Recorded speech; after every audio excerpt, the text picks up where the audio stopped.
Morning prime में अब खबर नागरिकता संशोधन कानून देश भर में सीए लागू हो चुका है और सरकार के इस फैसले के खिलाफ सुप्रीम कोर्ट में कई याचिकाएं दाखिल की गई, जिन पर सुप्रीम कोर्ट में सुनवाई हो सकती है। यानी अब इसके खिलाफ जो है कई सारी याचिकाएं डाली गई हैं सुप्रीम कोर्ट में, आज इस पर सुनवाई हो सकती है। मुस्लिम संगठनों ने खासतौर पर ये याचिकाएं कोर्ट में लगाई हैं, सुप्रीम कोर्ट में लगाई हैं, जिस पर आज सुनवाई हो सकती है।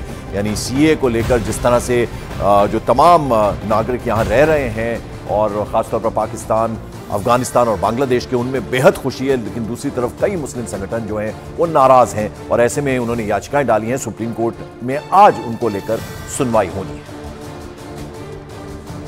और इस बीच ममता बनर्जी ने सीए को लेकर केंद्र सरकार पर निशाना साधा, जिसके जवाब में बीजेपी नेता शुभेंदु अधिकारी ने ममता पर पलटवार करते हुए कहा कि वो सीए पर भ्रम पैदा कर रही है। एनआरसी हम नहीं सुनेंगे, हम नहीं करने देंगे। जनता को कोई इंसानियत को इंसाफ ना मिले, ये काम हम नहीं करने देंगे। सब गलत भ्रम पैदा कर रहा है। मानुष ममता जी का बाद में विश्वास नहीं करता है। सबको मालूम है झूठा बात है, वो चुनाव में बुरी तरीके से तृणमूल हारने वाला है। इसलिए ये ड्यू टू हर फियर साइकोसिस she is saying this type of false and fake campaign. तो सीए यानी नागरिकता संशोधन कानून तो लागू हो गया, लेकिन कानून का विरोध भी शुरू हो गया है।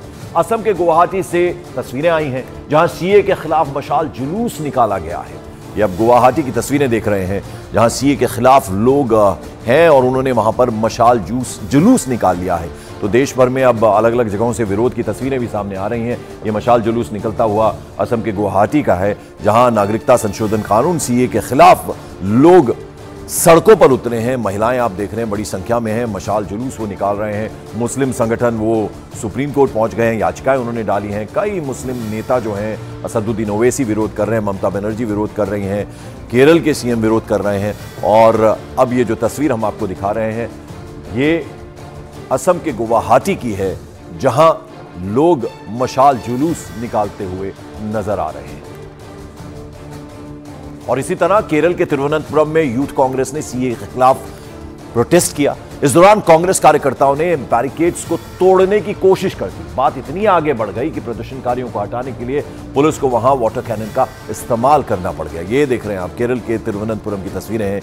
यहां भी लोग सड़कों पर निकल आए और फिर बात इतनी आगे बढ़ गई, बैरिकेड्स तोड़ने की कोशिश इन्होंने की विरोध प्रदर्शन के दौरान, तो इन पर वाटर कैनन का इस्तेमाल करना पड़ गया।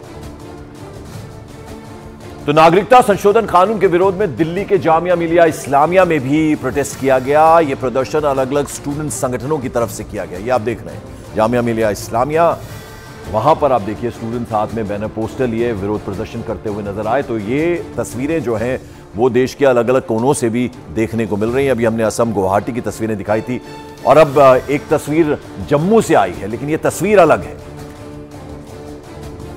अभी फिलहाल हम आपको 3 तस्वीरें दिखा रहे हैं, गुवाहाटी, तिरुवनंतपुरम और दिल्ली की, जहां आप देख रहे हैं किस तरह से विरोध प्रदर्शन हो रहा है, मशाल जुलूस निकाला जा रहा है। सीए के खिलाफ हैं ये लोग। वहीं केरल का तिरुवनंतपुरम है, यहां पर आप देखिए प्रोटेस्ट इतना ज्यादा यहां विरोध प्रदर्शन कर रहे थे स्टूडेंट्स और लोग कि वहां वाटर कैनन का इस्तेमाल करना पड़ गया। फिर दिल्ली का जामिया मिलिया इस्लामिया, ये यूनिवर्सिटी है जहां पर आप देखिए किस तरह से स्टूडेंट्स जो है हाथ में बैनर पोस्टर लिए पहुंच गए और यहां पर भी उन्होंने प्रोटेस्ट किया। हालांकि यहां प्रोटेस्ट थोड़ा शांतिपूर्ण तरीके से किया गया।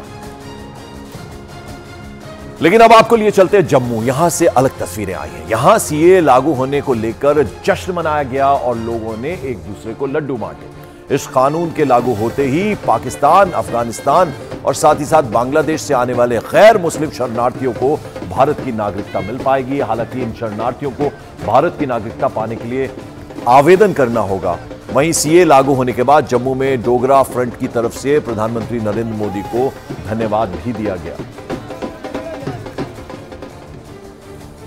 और सीए लागू होने के बाद दिल्ली के कई इलाकों में होली मनाई गई। दिल्ली में पाकिस्तानी शरणार्थियों ने एक दूसरे को गुलाल लगाया। पाकिस्तानी शरणार्थियों ने सीए लागू करने के लिए प्रधानमंत्री मोदी का आभार जताया। ये तमाम हिंदू लोग जो हैं शरणार्थी जो पाकिस्तान में रह रहे थे और वहां जिस तरह के उन पर जुल्म सितम हुए, उसके बाद वो भारत आए और अब इन्हें नागरिकता मिलेगी। लिहाजा बेहद खुश हैं और आप देखिए एक दूसरे को मिठाई खिलाते हुए भी नजर आ रहे हैं। उधर दिल्ली बीजेपी अध्यक्ष वीरेंद्र सचदेवा ने पाकिस्तान और अफगानिस्तान से आए हिंदू और सिख शरणार्थियों को गुलाल लगाकर सीए लागू होने का जश्न मनाया। इस मौके पर वीरेंद्र सचदेवा ने कहा कि ये लोग पाकिस्तान और अफगानिस्तान में रह रहे थे, इनका कसूर बस सिर्फ इतना था कि वे वहां अल्पसंख्यक थे, माइनॉरिटी में थे और उन पर वहां अत्याचार हो रहा था। और सीए लागू होने के बाद विपक्ष हमलावर है। वहीं विपक्ष पर हमला बोलते हुए केंद्रीय मंत्री अनुराग ठाकुर ने कहा कि विपक्ष नहीं चाहता कि दूसरे देशों में सताए गए गैर मुस्लिमों का नागरिकता उन्हें मिले।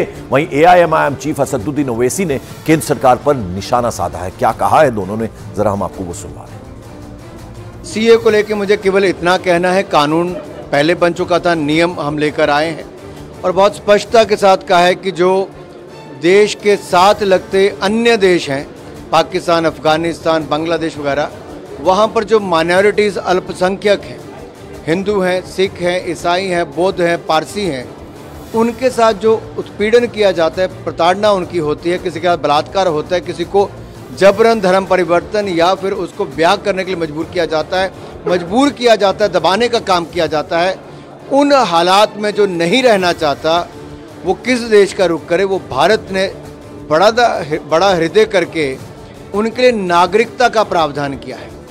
इससे नागरिकता मिलेगी, छीनी नहीं जाएगी। और मुझे लगता है विपक्षी दल नहीं चाहते कि उत्पीड़न जिनका हो रहा है ऐसे माइनॉरिटीज़ का उन देशों वालों को भारत नागरिकता दे। देश के अंदर भी लोग ऐसे हैं जो 70 साल से इंतजार कर रहे थे नागरिकता का, नहीं दी कांग्रेस ने, भारतीय जनता पार्टी की सरकार ने किया। CAA एक्ट को सिर्फ आप CAA से मत देखिए, इसको आपको NPR से और NRC से जोड़कर देखना पड़ेगा।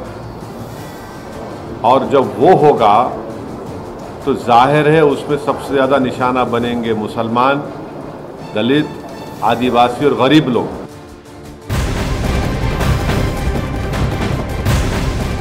मॉर्निंग प्राइम में खबर बिहार से है। आरजेडी और कांग्रेस में सीट बंटवारे को लेकर बैठक हुई है।